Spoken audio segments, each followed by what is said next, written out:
Olá, está no ar o Dia de Campo na TV, o seu canal de informação sobre produtos e serviços da Embrapa e parceiros que fazem a diferença no espaço rural e urbano, garantindo competitividade e lucratividade em seus negócios. A Caatinga apresenta uma das maiores áreas sujeitas à desertificação. Esse bioma tem perdido suas características devido ao uso intensivo de seus recursos naturais. A Embrapa Agrobiologia desenvolveu uma tecnologia de recuperação dessas áreas degradadas a partir de associações entre bactérias fixadoras de nitrogênio, fungos micorrízicos e plantas da família das leguminosas. Já já você confere tudo em detalhes. E agora fique atento. Nesta edição do Minuto do Livro, mais uma dica de leitura para você que quer ficar em dia com as novidades editoriais da Embrapa.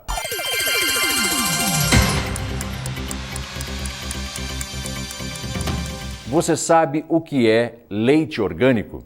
E o leite verde, você já ouviu falar?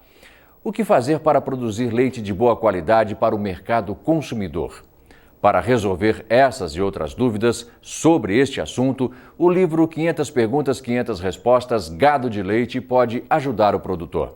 O livro já está disponível para venda no endereço eletrônico da Livraria Embrapa. Anote aí, www.embrapa.br/live.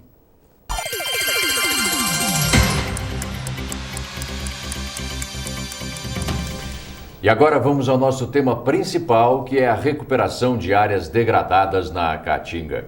Para falar sobre o assunto, estão conosco aqui no estúdio os pesquisadores e engenheiros florestais da Embrapa Agrobiologia, o Eduardo Frância Carneiro Campelo e o Alexander Silva de Rezende. O Eduardo tem doutorado em ciência florestal e o Alexander é doutor em agronomia. E os dois sejam muito bem-vindos aqui ao Dia de Campo na TV. Prazer recebê-los, viu? Obrigado. Bem, mas antes de darmos início à nossa entrevista, nós vamos conhecer como começou a parceria entre a Petrobras, a Embrapa e a Universidade Federal Rural do Semiárido para a recuperação de áreas degradadas na Caatinga. Veja.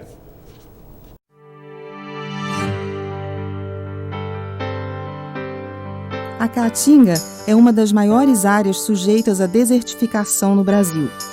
Formada por solos rasos e pedregosos, apresenta pouca chuva, que é concentrada em apenas uma época do ano, e seca que pode durar de 4 a 8 meses.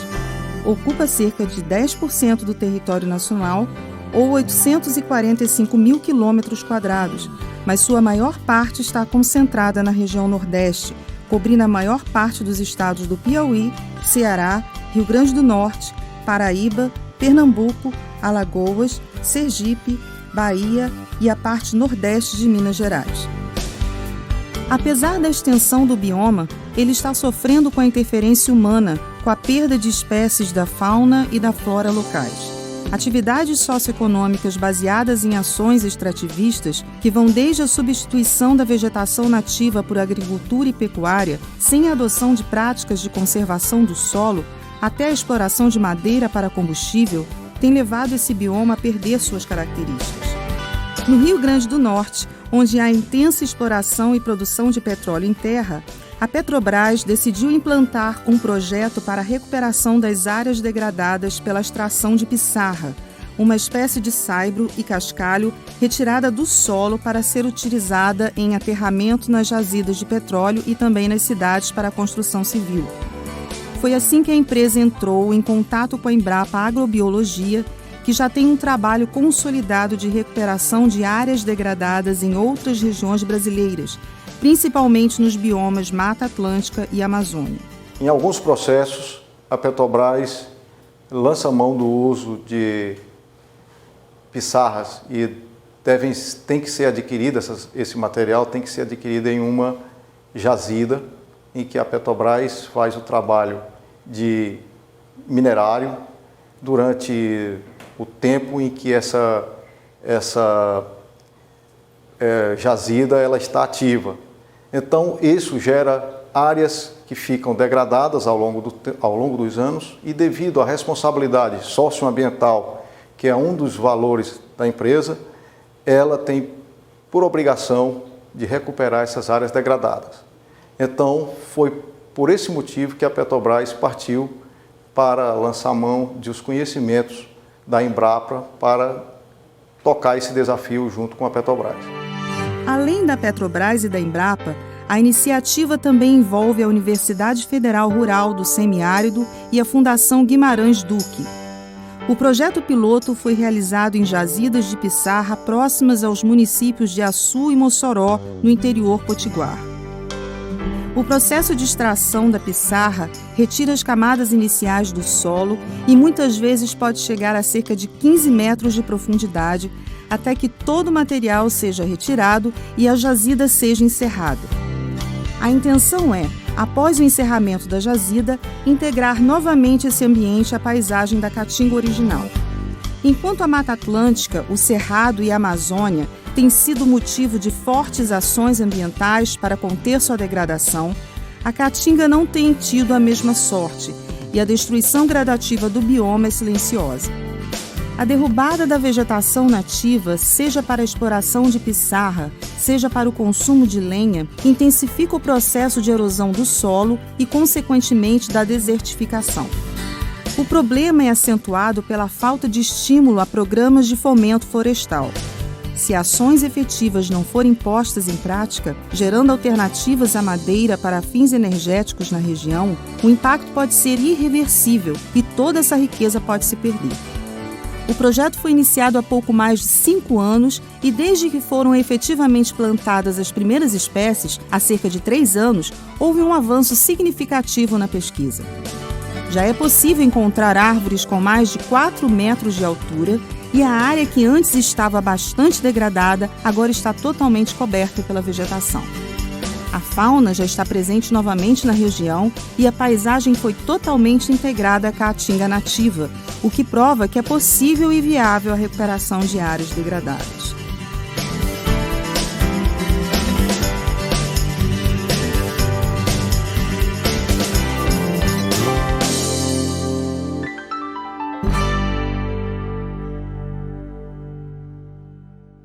Bem, Eduardo e Alex e amigos de casa, a gente acabou de ver aí como é que começou essa parceria, não é, entre a Embrapa, a Petrobras, e eu gostaria de saber de vocês, antes de mais nada, perguntando aqui para o Eduardo, como é que começa essa definição, como é que pode ser definida, não é, a questão de uma área degradada, como que ela se desenha tecnicamente falando? Bem, Vladimir, existem várias formas de você interpretar isso, né? Assim, de uma maneira mais simples, toda vez que no ambiente um determinado elemento, seja uma planta, um vegetal, enfim, ou um componente, o solo, é alterado, isso é um processo de degradação que está se instalando. Para nós, pesquisadores da Embrapa, nós temos considerado área degradada aquela área, principalmente onde você precisa fazer uma intervenção técnica, né, para que os processos ecológicos e naturais retomem o seu caminho natural. Então, é possível você ter vários níveis de degradação, mas para nós, assim, nós procuramos trabalhar mais nessas áreas que precisam de uma intervenção técnica. Correto. Alex, uma área degradada, no caso específico da Caatinga, que é o que nós estamos tratando no programa hoje, ela fica desta maneira por fenômenos naturais ou somente por conta da intervenção do homem? Vladimir, quanto mais o homem interfere, mais avança para o nível de degradação. Bom, quanto mais a gente usa aquele espaço, a gente explora os recursos naturais, retira a vegetação, a gente começa a fazer uma agricultura intensiva, sem práticas conservacionistas, a gente acaba levando a área para um processo de degradação. E ele se amplifica quanto mais tempo passa e quanto menos cuidados nós temos com o solo. Uhum. Eduardo, o que a gente pode fazer para prevenir? Quais são as práticas preventivas? Bom, a primeira coisa é a gente identificar o que está causando esse processo de degradação, né? E tentar interromper esses fatores, né? De um modo geral, como o próprio Alex comentou, né, é uma intervenção do homem. Então, a primeira coisa que a gente tem que fazer é planejar bem essas ações para que esses impactos sejam os menores possíveis. A partir daí, a gente começa a corrigir problemas como solo extremamente exposto, que leva à erosão, então você começa a ordenar novamente a ocupação do solo, você repor plantas que foram eventualmente retiradas para explorar um um recurso natural, como no caso da caatinga, a gente está falando aí de retirada de camadas superficiais do solo.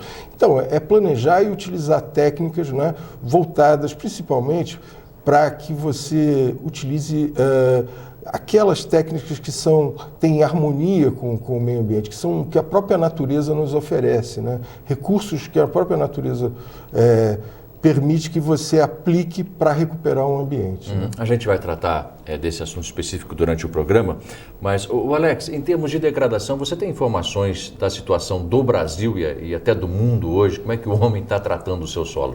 Bom, Vladimir, a degradação ela existe desde que o homem começou a usar de forma mais intensa o espaço, né, e a crescer. Estudos da FAO, que são os números mais precisos que a gente tem, né, indicam que aproximadamente 28% das terras de todo o Brasil, que dá mais de 200 milhões de hectares, se encontram em algum processo de degradação. No mundo, alguns continentes, como o europeu, por exemplo, apresentam quase 45% do seu terreno em algum estágio de degradação. É um problema muito grave. Quem é que mais degrada aqui no Brasil, Eduardo? Olha, como a gente estava comentando, são ações do homem. Em termos intensivos, né, em termos de local, a atividade de mineração é uma atividade que tem um impacto muito grande. Porém, ela é mais localizada, né? A agricultura é mais extensiva, ela ocupa um território maior. E, de certa maneira, né, esse impacto acaba sendo mais amplo. Mas, ao longo do tempo, a gente tem desenvolvido técnicas, né, de plantio, sistemas integrados, sistemas agroflorestais, que têm reduzido esses impactos no meio ambiente. Aliás, essa é uma dúvida que fica, eu gostaria até de tirar com o Alex.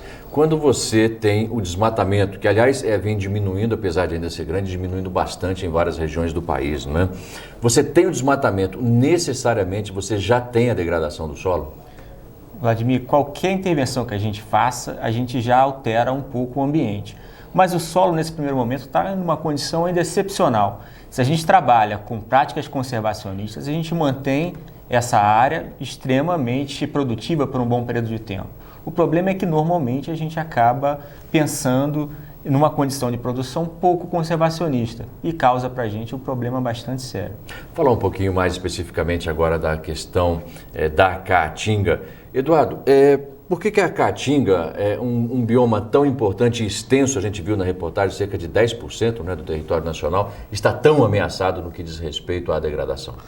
A caatinga tem algumas particularidades, principalmente em relação ao clima, né? É o clima semiárido, onde você tem pouca chuva, uma chuva concentrada num período curto, né? E uma insolação muito extrema, intensa. E isso, então, coloca a caatinga como um ecossistema, um bioma que é frágil, né? E a exploração intensa do recurso, da retirada principalmente da sua cobertura vegetal, né, expõe essas áreas, né, a um temperismo, né, quer dizer, aos processos de clima, né, intensos da caatinga, o que a coloca como um bioma sob risco. Uhum.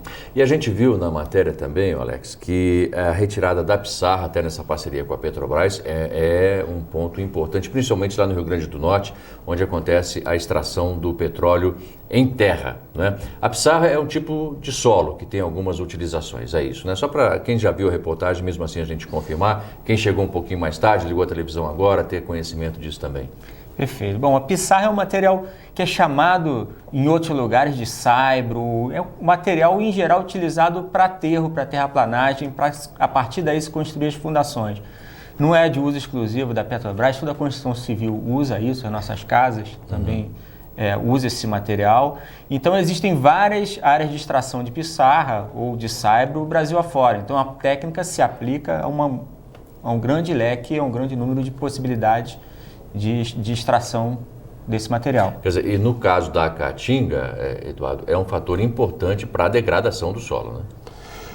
O solo é o substrato que alimenta, né, e que suporta essas plantas e, como eu falei, né, essa vegetação no bioma Caatinga é que ameniza esse clima mais árduo que a gente tem na região.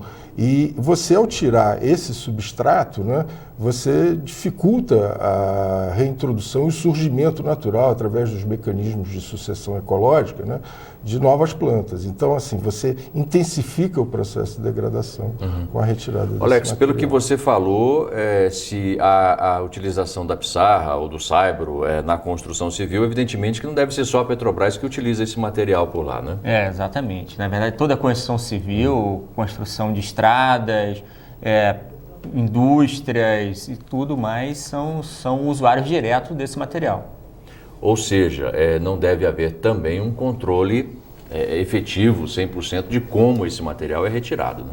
É verdade. O processo de retirada ele é até bem conhecido e, teoricamente, ele demanda de licença ambiental para ser feito, né? Mas a gente sabe que o Brasil é um país muito grande e que nem sempre todas as fontes são as fontes legalizadas, né?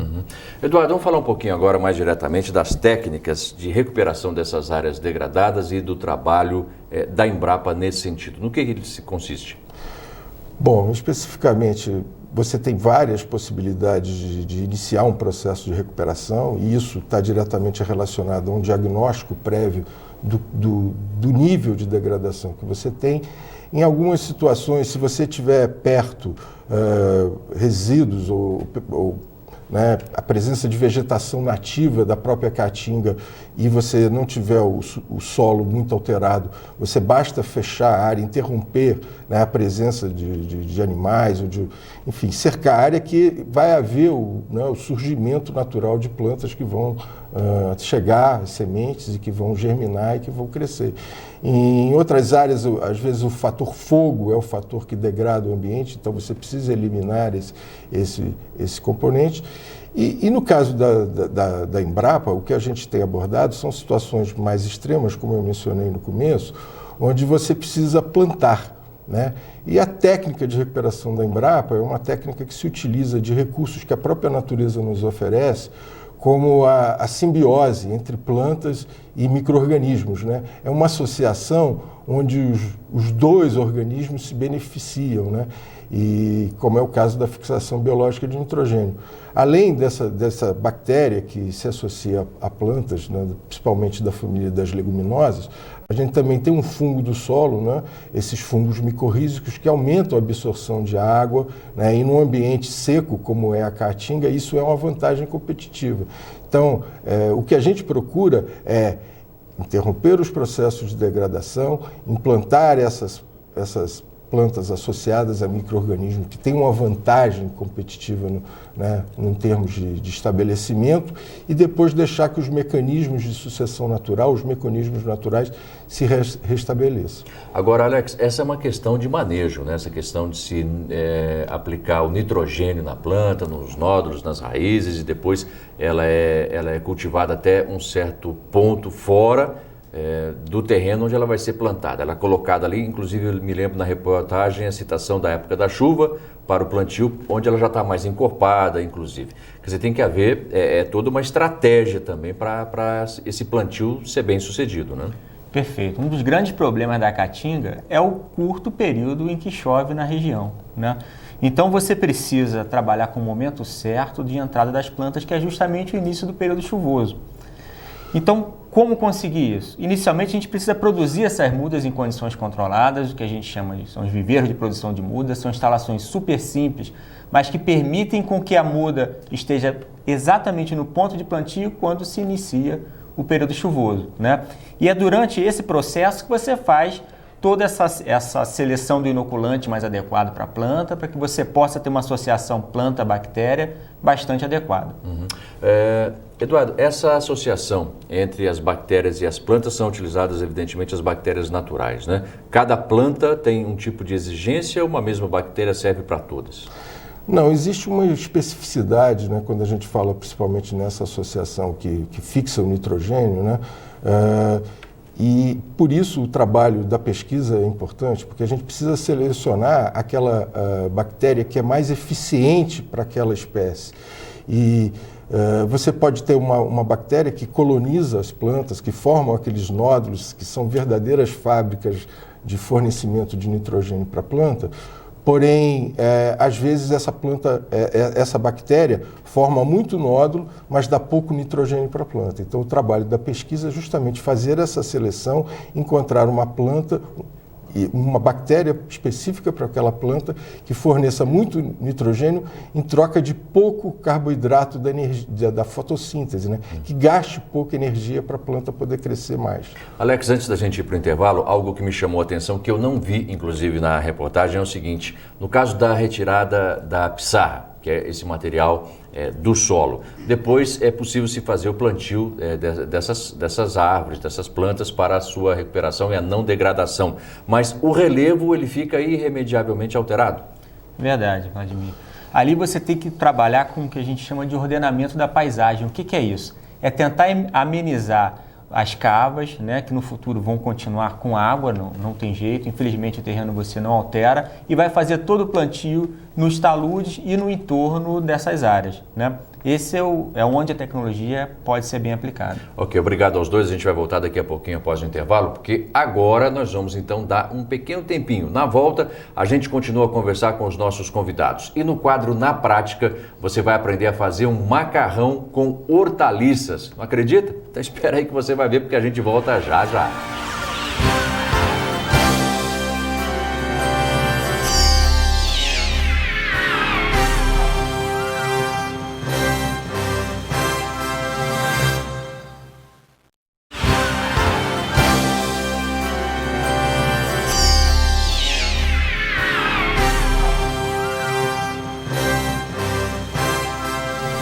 Este é o Dia de Campo na TV. Nosso tema de hoje é a recuperação de áreas degradadas na Caatinga. Nós estamos conversando aqui no estúdio com os pesquisadores da Embrapa Agrobiologia, o Eduardo Francia Carneiro Campelo e também o Alexander Silva de Rezende. Você vai acompanhar agora na nossa segunda reportagem como é feito o trabalho de recuperação de áreas degradadas pela Embrapa e seus parceiros. Acompanhe.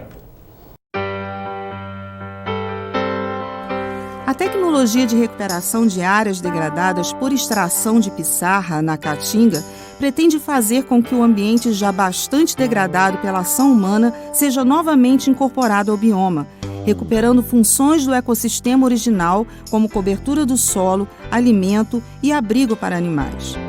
Como não havia muitas informações disponíveis sobre recuperação de solo na Caatinga, foi preciso fazer um levantamento detalhado a fim de conhecer espécies vegetais e seu potencial de crescimento em solos degradados que não possuem mais aquela camada superficial, grande responsável pela riqueza e fertilidade da área.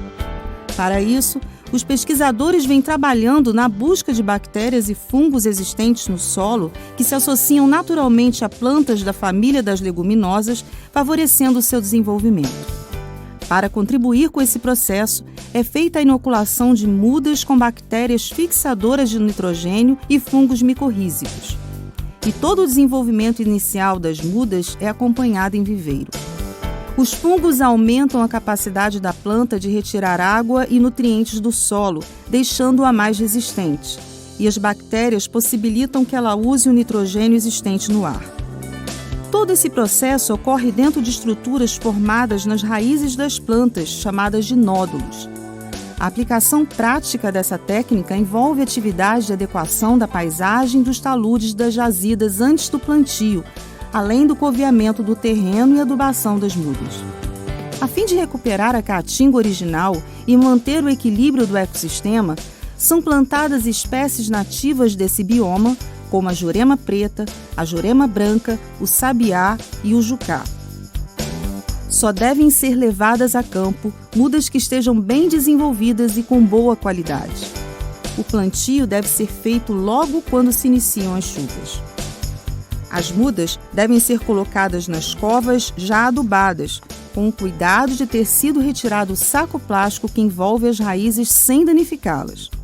Depois do plantio, a atenção deve ser mantida, como combate às formigas, roçadas em caso de necessidade e adubação de cobertura, especialmente para espécies não leguminosas. Nessa área, nós já podemos observar os efeitos positivos que as leguminosas têm em relação à qualidade do solo.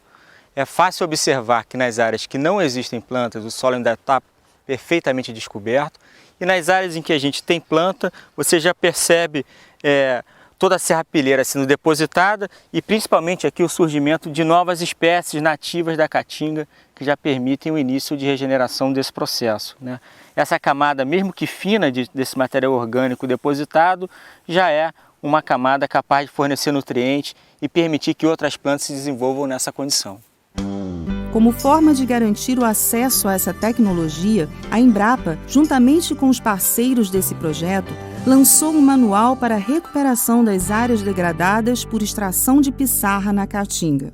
É um manual em que as equipes que trabalham com a recuperação de áreas degradadas no semiárido potiguar conduzem para que seja realizada todas as tarefas com base científica, com base tecnológica, com base nos conhecimentos adquiridos ao longo dos anos da experiência que a Embrapa tem. Os pesquisadores acreditam que serão necessários estudos adicionais para aperfeiçoamento da tecnologia, como, por exemplo, a seleção de novas espécies vegetais e o acompanhamento do desenvolvimento do plantio em longo prazo. Mas, por outro lado, há um consenso de que, com o nível de conhecimento atual, já é possível recuperar essas áreas de extração de pissarra na caatinga com espécies predominantemente nativas da flora desse bioma, devolvendo a beleza única desse ecossistema.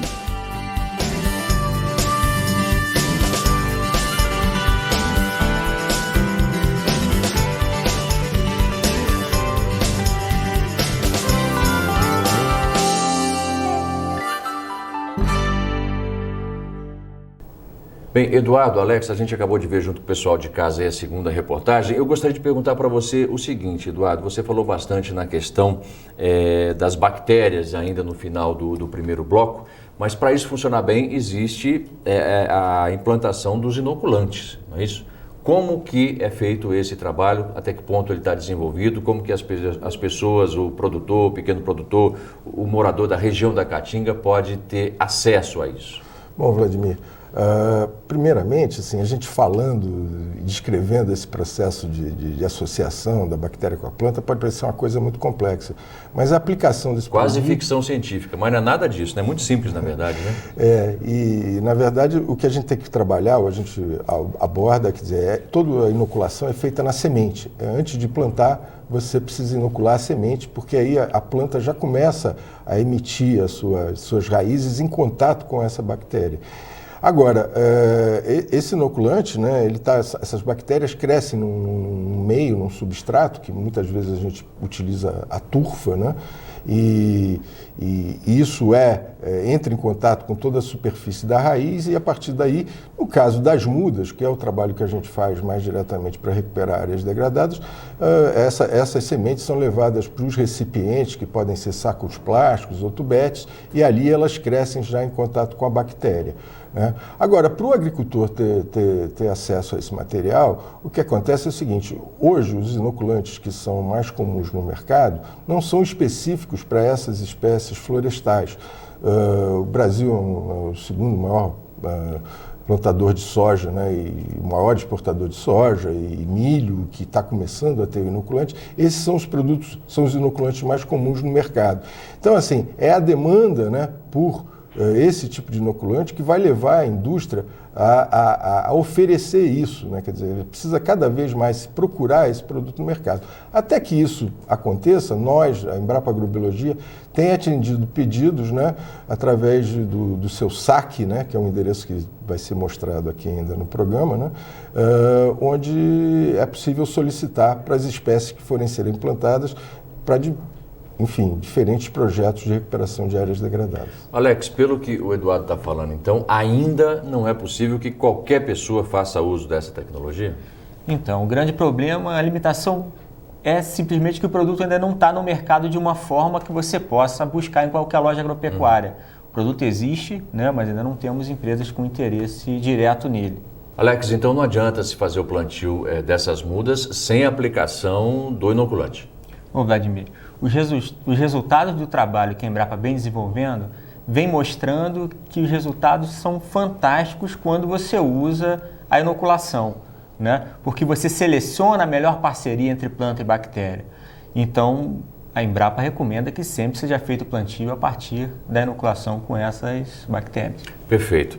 Eduardo, a gente sabe que existem outras experiências Brasil afora, no que diz respeito à recuperação de áreas degradadas com o plantio de algum tipo de vegetação, né? Vocês têm esse trabalho importante lá na Caatinga. Daria para a gente dizer que existe uma espécie assim de receita de bolo para a recuperação de áreas degradadas? Bom, Vladimir, eu acho que eu procuro sempre dizer que não tem uma receita de bolo. Claro que existe um protocolo de ações que devem ser tomadas nas diferentes regiões, que é fazer um diagnóstico prévio, identificar os fatores da degradação, elencar, né, que ações devem ser tomadas. Mas num país com dimensões continentais como o Brasil, e com diferentes, com um grande número de biomas e condições de clima, relevo e solo, não dá para você estabelecer aquela receitinha que todo mundo gostaria de ter, mas que precisa do técnico para fazer esse diagnóstico prévio. Ok. Alex, vamos imaginar então que uma área degradada está recebendo esse tipo de tratamento, plantio de mudas, com inoculação e etc. A partir de quanto tempo é possível se dizer que essa área degradada está recuperada? Quais são os itens que têm que ser observados? Vladimir, realmente é muito mais fácil preservar do que tentar recuperar uma área degradada, né? E muito mais barato também. Mas ao longo do tempo você consegue recuperar algumas funções do ambiente. Aquele solo que já deixou de ser um solo, é um substrato, sem nenhuma vegetação, você consegue reinserir a vegetação. A partir daí você tem a deposição de folhas e galhos, você tem a possibilidade de abrigo para a fauna e o retorno dessa fauna no ambiente, possibilidade de alimento para essa fauna, você protege o solo da erosão. Então é um conjunto de características que após o estabelecimento dessa vegetação você consegue dizer que a área está em processo de recuperação.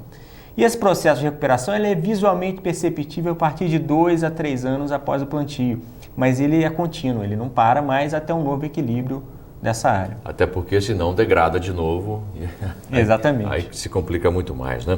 Eduardo, a gente viu na reportagem a questão da aplicação do solo superficial. É sempre necessária essa aplicação?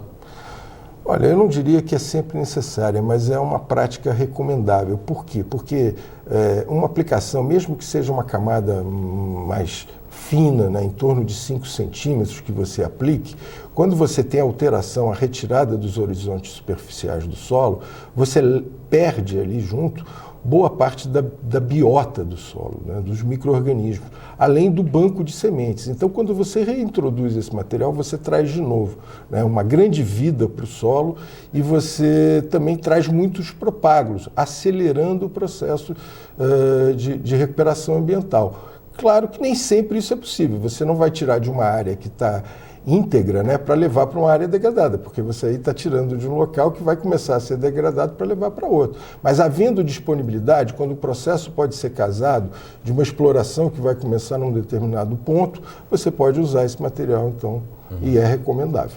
O Alex, a gente viu o amigo ali da Petrobras dando algumas explicações, né, do trabalho da Petrobras em parceria com a Embrapa e tal.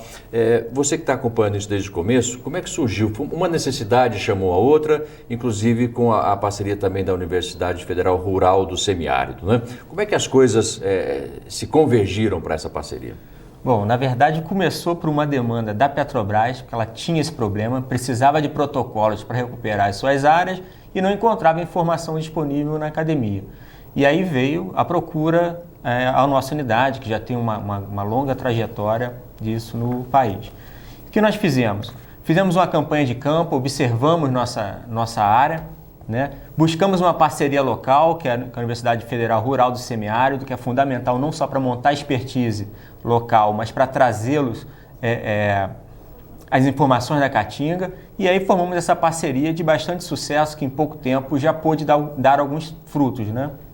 Bem, eu gostaria de falar mais um pouquinho sobre o manual, que inclusive a gente já mostrou na matéria, porque é um material que vocês produziram, inclusive com essas entidades, né, com essas empresas, com essas parcerias e que tem aqui, se não todas, a grande maioria das informações necessárias para quem quiser ter um conhecimento mais profundo, né, Alex? Você podia resumir para a gente, explicar onde é que a gente pode encontrar também, e é gratuito, né, o acesso? Gratuito. Bom, Vladimir, isso foi um esforço nosso para tentar compilar a experiência que a gente teve no projeto e transformar isso de uma forma que pudesse ser aplicada por qualquer pessoa, né? Então, o manual, ele trata primeiro de uma caracterização da caatinga, das situações que a gente tem. Ele fala um pouco dos testes que nós fizemos e dos resultados que encontramos, né? E ele encerra com uma recomendação em função de características de solo, em função de características regionais de cada situação. Esse material, a gente disponibiliza ele em meio digital, né? Um dos contatos tem sido a própria página da Embrapa CNPAB, né? Que também vai ser passado mais aqui à frente, da Embrapa Agrobiologia.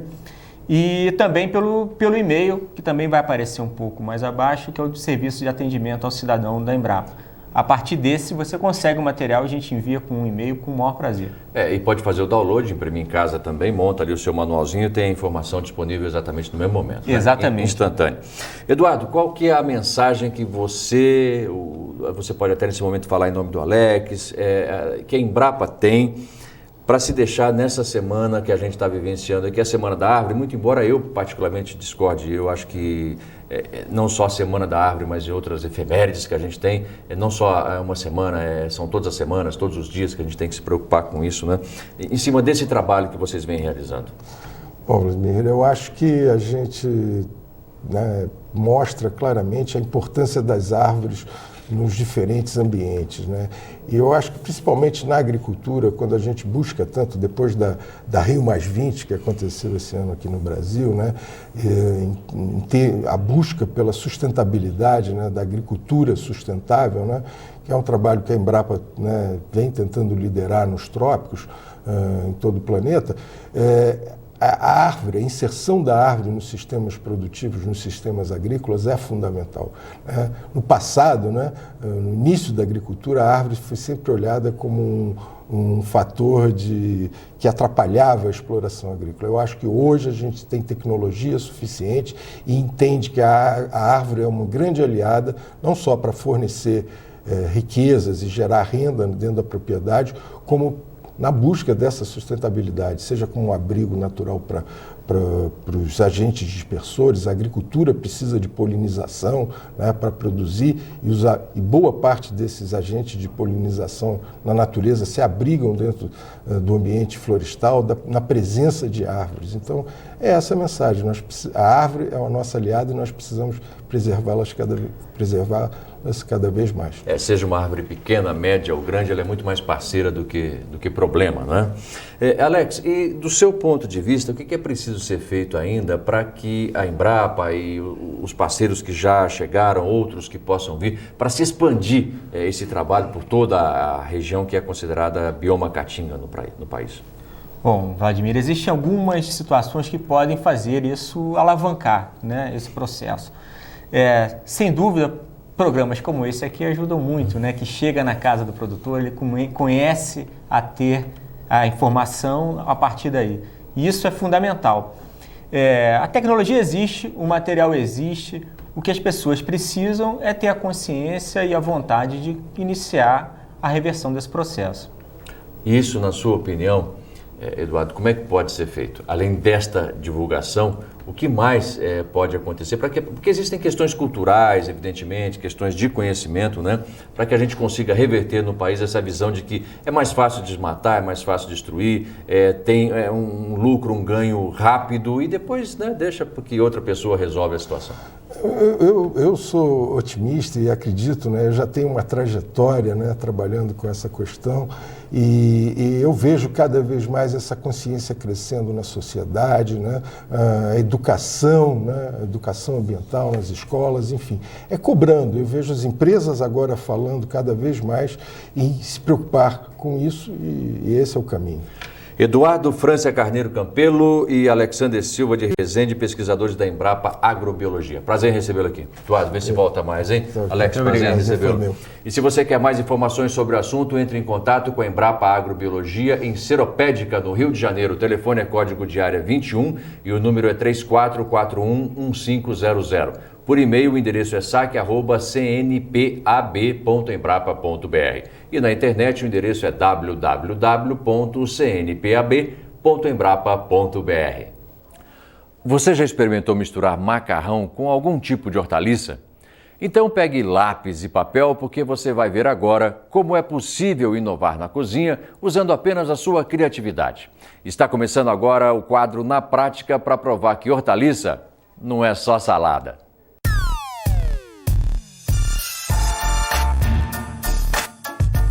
Olá!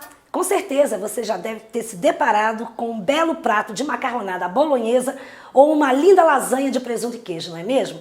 Pois é, mas a nossa pesquisadora Milza Moreira da Embrapa Hortaliças vai mostrar pra gente que hortaliça também não é só salada, é macarrão também, não é, Milza?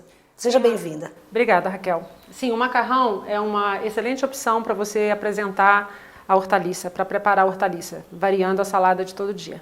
Ah, com certeza. E como é que é essa hortaliça, um macarrão que você usa? É qualquer um? Basicamente a gente pode pensar em prato quente e em prato frio. Prato frio é o mais comum, que é a salada de macarrão. Nós podemos usar qualquer tipo de macarrão. Nesse exemplo aqui a gente tem o gravatinha, depois nós vamos dar outro exemplo com outro tipo de macarrão. E a hortaliça depende muito do gosto, é uma infinidade de combinações que são possíveis. Ok, e o que a gente vai combinar hoje com essa massa?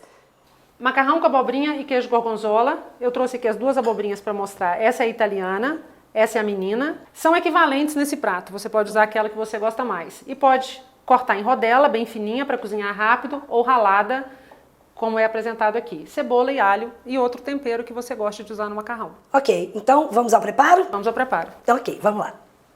Primeiro passo é refogar a cebola em azeite ou óleo. Quando a cebola estiver já dourada, você acrescenta o alho. E como nós cortamos a abobrinha bem fininha, ela já vai ser refogada na própria panela que nós vamos refogar depois do macarrão. Eu não preciso preparar a abobrinha separada. Ah, certo. Aqui a abobrinha. Isso. Esse procedimento seria o que você usaria para outras hortaliças de cozimento rápido. Bem, agora se acrescenta a abobrinha. Sal a gosto. Quem gosta de pimenta pode acrescentar uma pimenta, tanto a pimenta fresca como a pimenta do reino. Nesse estágio, em geral, não é preciso adicionar água, porque a abobrinha ela é bastante tenra, ela solta um pouco de água no cozimento, você abaixa um pouco o fogo. Mas quando se usa um fruto um pouquinho mais maduro, maior, pode ser necessário pingar um pouquinho de água para acelerar, para ajudar no cozimento. Certo. E essa consistência, você vai deixar crocante? Esse é o segredo de ficar gostoso, é você não deixar cozinhar demais. Ela ficar uma textura al dente, como o macarrão. Ah, certo. Então... Bem, aqui a abobrinha já está no ponto, você só acrescenta o macarrão aqui, já está cozido. Nós estamos usando macarrão gravatinha, mas como eu disse para você, qualquer outro macarrão pode ser usado. Vou misturar, acertar o sal. A combinação tá bonita. Espero que esteja gostoso também. A última etapa é acrescentar o queijo. O gorgonzola, não é? Sim, aqui nós usamos gorgonzola, que combina muito bem com a abobrinha. E se você quiser usar um outro tipo de queijo, pode? Sim, queijo parmesão, queijo Minas ralado, também fica bom. Né? Acrescentou o queijo, é só tampar a panela, deixar mais uns 2 minutos para derreter o queijo. Tá pronto. Tá pronto o nosso prato de hoje. Só isso. Certo. E logo em seguida nós temos outra dica também. Esta combinação inclui o brócolis já cozido, o alho porró, tomate cereja picado, cebola, alho e macarrão parafuso. Ok. Aquele brócolis, ele tá al dente também? Sim, cozido al dente em água e sal. Certo. Então, vamos lá ao preparo. Então, para o fogão. Certo, vamos lá.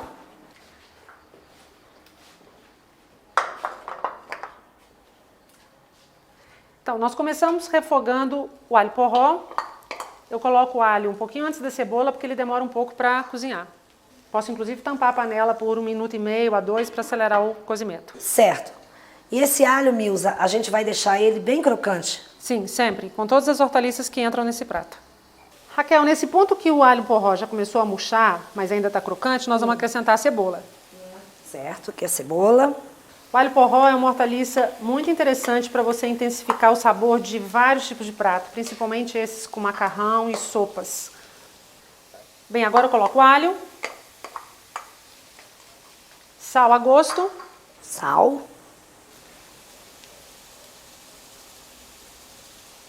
e deixo refogar.